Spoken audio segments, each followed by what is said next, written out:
والله يدعو إلى دار السلام ويهدي من يشاء إلى صراط مستقيم.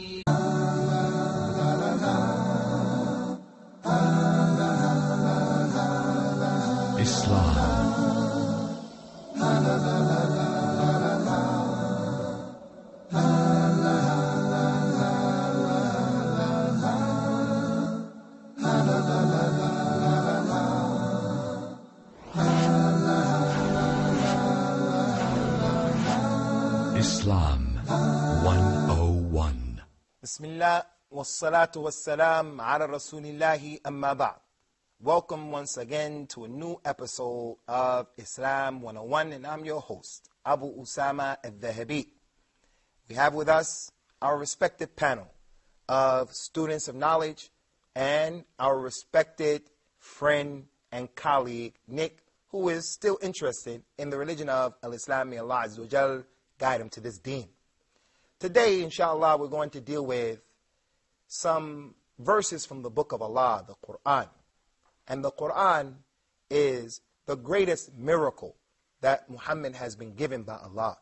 The prophets and the messengers of the past, they used to be strengthened by miracles. Jesus had the miracle of medicine, being able to heal the blind, to give life to the dead, to breathe life into the bird, because the people during that time were preoccupied with medicine.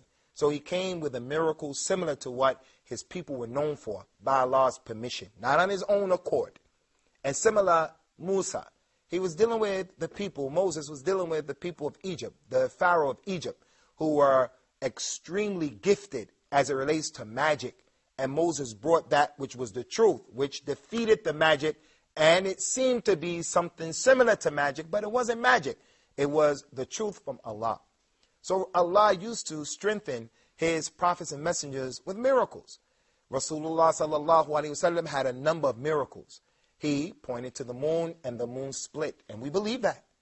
He sallallahu alaihi wa ala alihi wasallam used to eat, and the food used to make the dhikr of Allah, the tasbih. It used to make the remembrance of Allah, and the people can hear it around him. So he had a number of miracles, but his greatest miracle that is still withstanding today is the miracle of the Qur'an. And the Qur'an is the kalam of Allah. It is the speech of Allah. From him it began. Allah spoke these words. So it is the actual kalam and the actual speech of Allah. And therefore, it is worth our interest, worth our time as Muslims, and other than that, to spend some time with the words of Allah. For verily, the words of Allah will cause the hearts to become tranquil. So we're going to deal with the science that is known as a tafsir, and we're going to deal with some of the interpretation and explanation of the tafsir of the surah of the Qur'an. The surah that we're going to deal with in particular is Surah Al-Inshirah. Al-Inshirah. That is surah number 94 of the Qur'an, and it is a Meccan surah. So all of the surahs of the Qur'an are divided into either Meccan surahs or Medina surahs. Every surah of the Qur'an is either a Meccan surah or a surah that is from Medina. What is the meaning of a Meccan surah and a Medina surah? The Meccan surah, all of those surahs that were revealed before the hijrah from Mecca to Medina. And the Medina surah are all of those surahs that were revealed after the hijrah. So don't make the common mistake of saying the Meccan surah are the surahs that were revealed in Mecca, and the Medina surahs were revealed in Medina, because there are some surahs that were not revealed in Mecca or in Medina, and yet they're either Meccan or they're Medina surahs. Both the Meccan surahs and the Medina surahs, they have their characteristics. We're not going to get into that in today's class. We'll deal with that at another time. So Surah Al-Inshirah is a Meccan surah. It was revealed before Rasulullah sallallahu alaihi wasallam made his hijrah from Mecca to Al-Medina, his migration from Mecca to Al-Medina.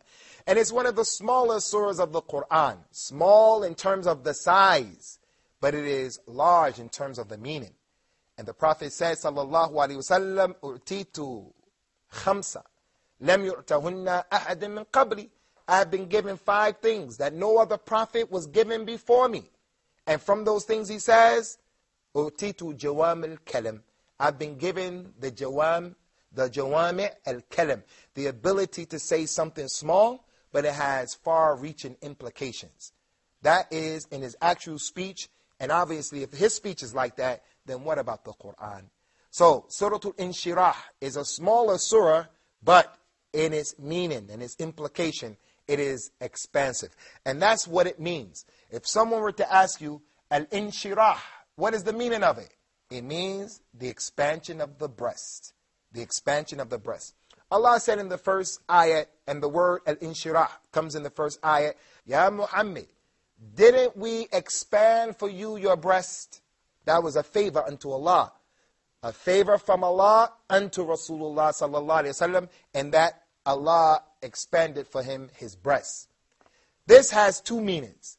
The expansion of his breast has two meanings, brothers, two meanings. The first meaning, the expansion of the breast, is Allah expanded his breast so that he would be inclined to Islam, and so also that he would be able to deal with his many adversaries, his enemies, and he would still be able to be just with them and merciful to them, even though they were trying to harm him and extinguish the light of Al-Islam.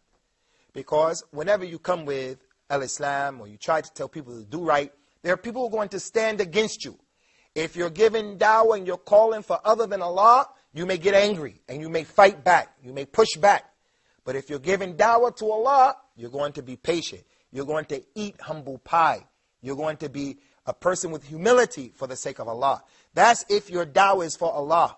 As Allah Ta'ala said in the Qur'an, قُلْ هَذِي سَبِيلِي أَدْعُوا إِلَى اللَّهِ. Say to them, Muhammad, this is my way. I call to Allah. I don't call to myself. Jesus didn't call to himself. Allah said in another ayat of the Qur'an, who is better in speech than the one who calls to Allah? So the dawah, the call has to be to Allah.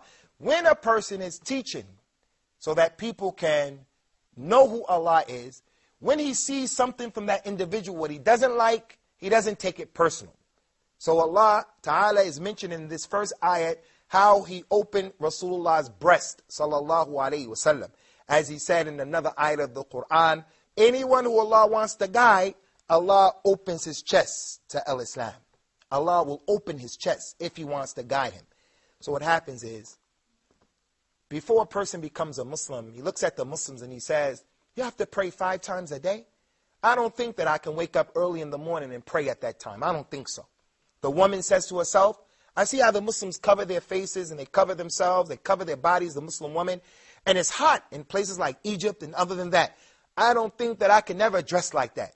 She may be in the streets of New York where a person can wear whatever he wants to wear, believe in whatever he wants to believe in. No one's going to look at you a second time.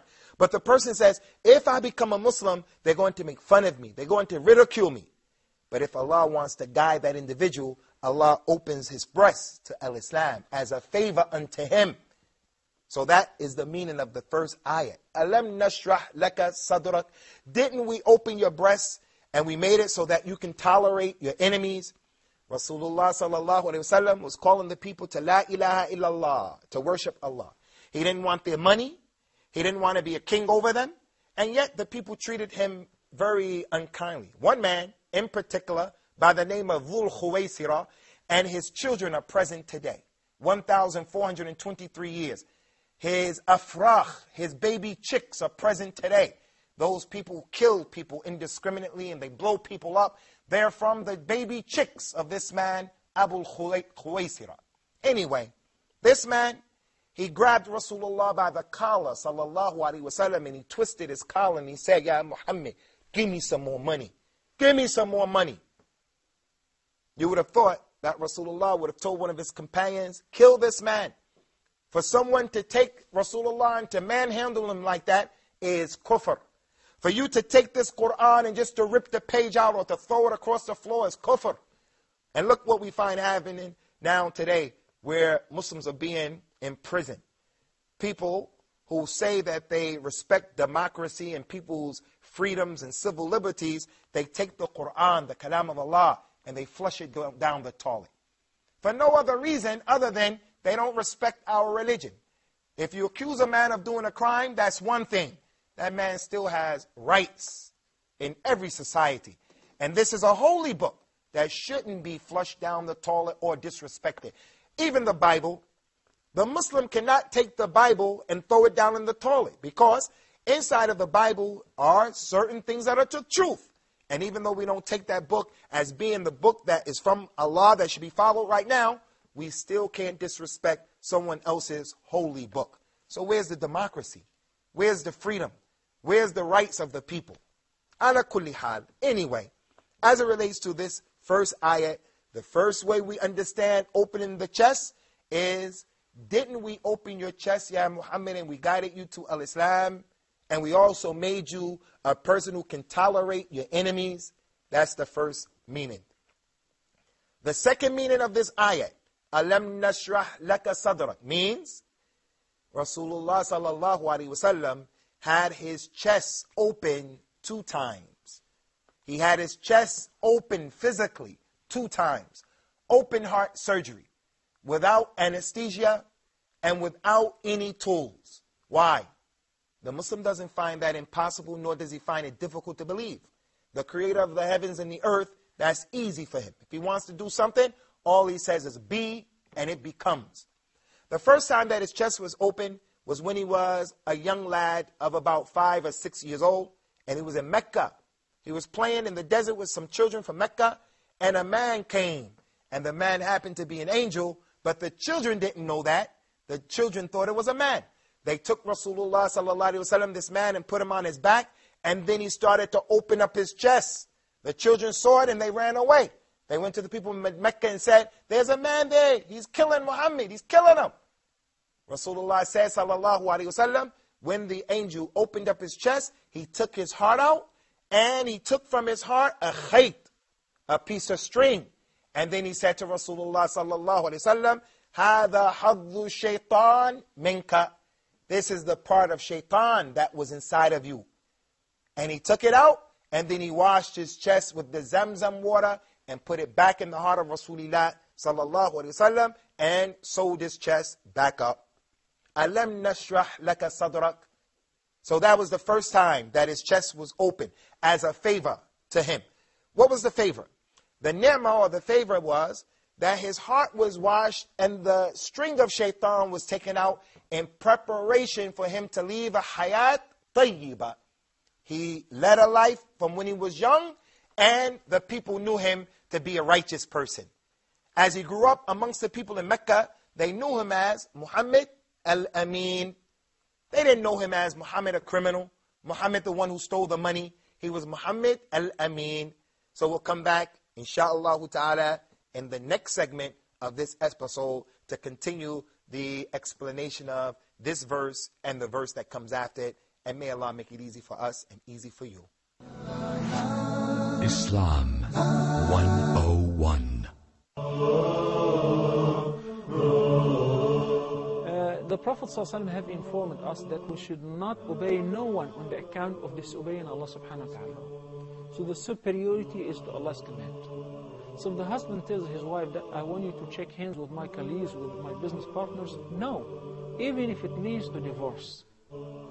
If the husband says to his wife that you have to party with me, with partners and so on, no, you have to take your hijab off, no. By any means, communicate with Allah subhanahu wa ta'ala. Definitely Allah subhanahu wa ta'ala knows your language, and He would be very happy to answer your dua.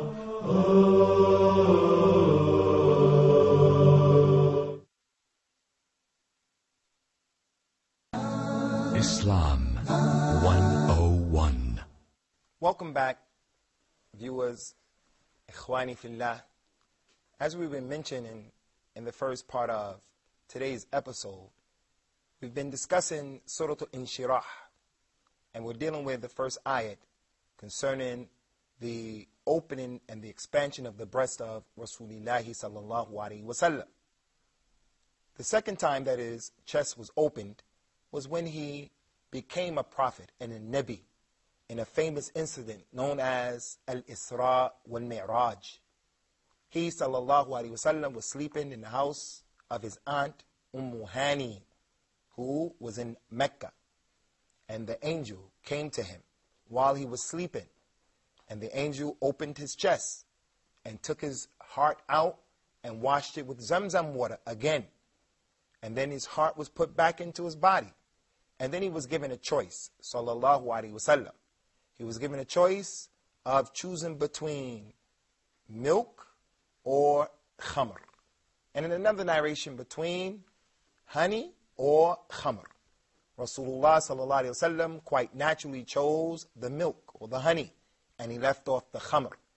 Jibril, who was the angel who came to him, after seeing this choice, he said, salawatullah wassalam alayhi, laqad ikhtarta al-fitra. You have chosen the fitra, ya Muhammad. You chose the milk, which is beneficial. You didn't choose the khamr or the intoxicants, the liquor, the alcohol that goes against the fitra. After that, Rasulullah sallallahu alaihi wasallam was given an animal by the name of al-baraq. Al-baraq was an animal that we believe in, that had the ability to travel at the speed of light. And as we know in this life right now, the fastest means of travel is the speed of light. And al-baraq actually traveled that particular speed. So he, sallallahu alaihi wasallam, rode this animal that was described to us in some authentic hadith. He rode that animal from Mecca to Bayt al-Maqdis in Jerusalem. And in Bayt al-Maqdis in Jerusalem, he led the salat in Masjid al-Aqsa, and behind him was all of the prophets and the messengers. Jesus, Moses, Abraham, Jacob, Joseph, every prophet that ever came, Noah, Adam, everyone, they prayed behind Rasulullah sallallahu alaihi wasallam. And that's why we say that if someone called Abu Hanifa the Imam al-A'zam, we say about Abu Hanifa rahimahullah, there's no Imam like Abu Hanifa after Imam Abu Hanifa. But to say he's the Imam al-A'zam is ghulu. It's going overboard. The Imam al-A'zam was Rasulullah sallallahu alaihi wasallam, because he led the salat in Bayt al-Maqdis as the Imam, and he was the Imam of the Rusul and the Anbiya and the Muttaqeen who were behind him, salawatullah wassalamuhu alayhim ajma'een. After leading the prophets and the messengers in salat, Rasulullah sallallahu alaihi wasallam was taken by Jibril up to the 7 heavens. On the first heaven, he met another prophet, and the second, he met another one, the third, he met another one, fourth, another one, and then he went to the 7th heaven. At that point, Jibril said, Ya Muhammad, I have to stop here. No one can go beyond this point except the one who has been invited, and he was one who was invited, and he went the rest of the way, where he had the opportunity to have the ability to speak to Allah directly. And the salat was given to him. There were many issues that happened in the Isra wal Mi'raj. Now is not the time for that discussion. Inshallah, we'll dedicate an episode to that. The point that we want to focus upon is, Alam nashrah laka sadrak. Did we not open for you your breast, Ya Muhammad, 2 times? The first time when you were young, in preparation for an nabuwah, in preparation to live a good life, and we took out of you the string of shaitan. And the second time was in this incident, doing the Isra from Mecca to Al-Medina. So anyway, what was the favor of the second opening of the breast? What was the favor? What was the ni'mah of Allah? It was in preparation for that tremendous trip that he was going to take. Rasulullah sallallahu alaihi wasallam was taken from that point to this point, traveling at the speed of light, or even faster. And then he was taken from Bayt al-Maqdis all the way to the 7th heaven, and beyond that, to the Sidr al-Muntaha, to the lotus tree, where nothing else can go beyond that point. And that's beyond this heaven that we know. And then the next one, and the next one, and the next one. So that type of trip, ikhwani, is going to require some special preparation. We all know, because we've rode in airplanes, we all know, if you ascend into the heavens, and you don't take care of the oxygen, then you're going to crush yourself to death. Rasulullah sallallahu alaihi wasallam traveled without an oxygen tank. There was nothing that was there to help him to deal with the pressure except the quwwah of Allah and the qudra of Allah. And as Muslims, again, we do not have problems in believing these issues as Muslims. We don't have problems believing in these issues. The Nabi of al-Islam, the Prophet Yunus, Jonah, he was in the belly of the well, and the well went all the way under the sea. Again, the concept of the pressure and crushing the person as he goes down. But this is easy for Allah. All he has to do is say, and it's going to happen. So that was the preparation that Allah gave him in order to handle that particular trip. So that's the tafsir, or the explanation of this first ayat of the Qur'an. So as not to lose the audience and not to lose the students here, we're going to stop here, inshallah, in this episode by addressing some of the questions that some of the brothers may have. So if you have any questions, you can ask them now. Nick, you have a question? Yeah. My question is concerned about tafsir. It's in the interpretation of Qur'an. I know that some Islamic scientists did interpretation of Qur'an. Qur'an is one, and there are few interpretations. How is that? There's an ayat in the Qur'an that says, if the Qur'an was from other than Allah, you will find in the Qur'an much ikhtilaf, many differences, contradictions. So how is it that the scholars can interpret one ayat and it has multiple interpretations? Like this, al-inshirah. One interpretation is that it meant Allah put His favor upon you and He guided you to Islam and He made you able to have a tahammul, to carry and deal with the people and to be tolerant. And then the other tafsir is also that He opened your breasts. Well, this does not conflict with that. They have insijam and they harmonize and there's no problem. So this is true and that's true. In Surah Al-Fatiha, the Sirat al-Mustaqim, guide us to the straight way. Some scholars from the Mufassirin said the Sirat al-Mustaqim is al-Islam. Some say the Sirat al-Mustaqim is al-Ikhlas, being sincere. Some say the Sirat al-Mustaqim is Abu Bakr and Umar, the way of Abu Bakr and Umar. Guide us on the way of Abu Bakr and Umar. That's the Sirat al-Mustaqim. Some scholars said the Sirat al-Mustaqim is the way of the companions. If you look at all of those statements, they do not conflict. They harmonize. The Sirat al-Mustaqim is the way of the companions. And it is the middle course. And it is the way of Islam. And it is the way of sincerity. And it is the way of all of the companions. So there's no conflict. So this shows the beauty and the richness of the Qur'an and the richness of the Arabic language, that one ayat or one word can have multiple meanings. You're not going to find those scholars come in and one gives an interpretation, he says it's red, and the other one says it's black. That's a conflict there. It's not going to happen like that. Multiple interpretations that coincide and they harmonize, that shows the richness of the Qur'an and the need that we have as Muslims to acquaint ourselves with the Book of Allah. Even though we are non-Arabic speakers, this is the Kalam of Allah. Any more questions?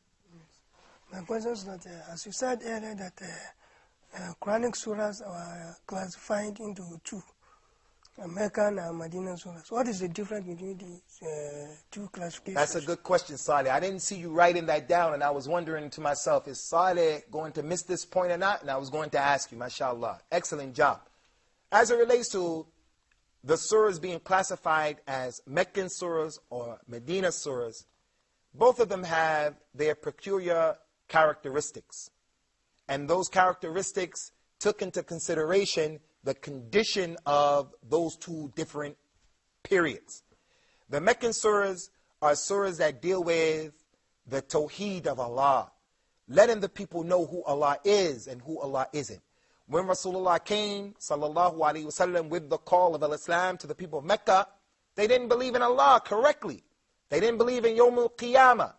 There were people who were proudful about their origin, about their language. So as a result of that, the Qur'an dealt with those issues. Dealt with the issue of who Allah is.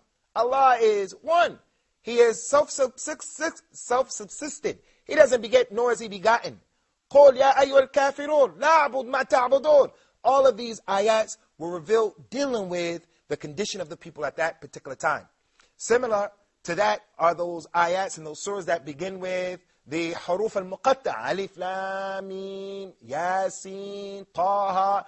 These surahs are usually Meccan surahs because when Rasulullah would sit with the kuffar and he would begin to read the Qur'an and he would say to them, alif, lam, mim, it would cause the people to look. This is their language. And then it would cause them to pay attention to what he was reading. And then one of them would say, Wallahi, this is not the kalam or the speech of a human being. So it dealt with those issues, the Meccan period. The Meccan surahs dealt with the issue of Yawm al-Qiyamah, the description of the Jannah and the Nar, because these are things that the people of that time, in that era, they did not believe in them. So these issues were being dealt with to bring the people's attention, to bring them up to speed, to get them to understand these aspects of the religion. Whereas the Medina period, that's the period where the Islamic State was established. Now that there's an Islamic community and an Islamic state in Medina, now there's a need for the legislation of community issues. The issue of the salat, the issue of a zakat, the issue of fasting in the month of Ramadan, the issue of how to perform the Hajj correctly, the issue of waging the campaigns of al-jihad, the issue of the distribution of the war booty, the issues that were concerning inheritance, who to marry, who not to marry. So the legislative ayat or verses came down in the Meccan period. So both periods are distinct. And I want to bring this to your attention, and we're going to deal with this a little later, inshallah. From the fiqh of one of the great scholars of al-Islam, Shaykh al-Islam Ibn Taymiyyah, rahimahullah ta'ala. He said, whenever the Muslims find themselves in a particular time or place, they have to look at their condition. If their condition is similar to the Meccan period, they have to deal with their life according to that period. If their situation is similar to the Medina period, they have power, they have an Islamic state, they should deal with the situation similar to that. And we'll deal with that, inshallah, in more detail when we come back, because it's an important point. And we close out here, sadly to say we have to close out. But we're looking forward to seeing you once again in an upcoming episode. And may Allah give you life and hidayah.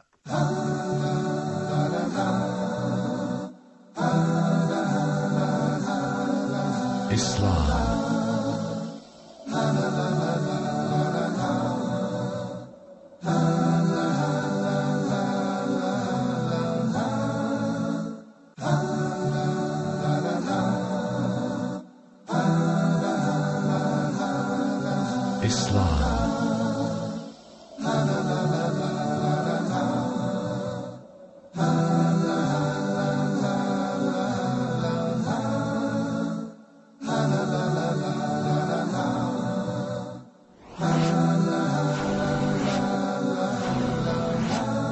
Islam.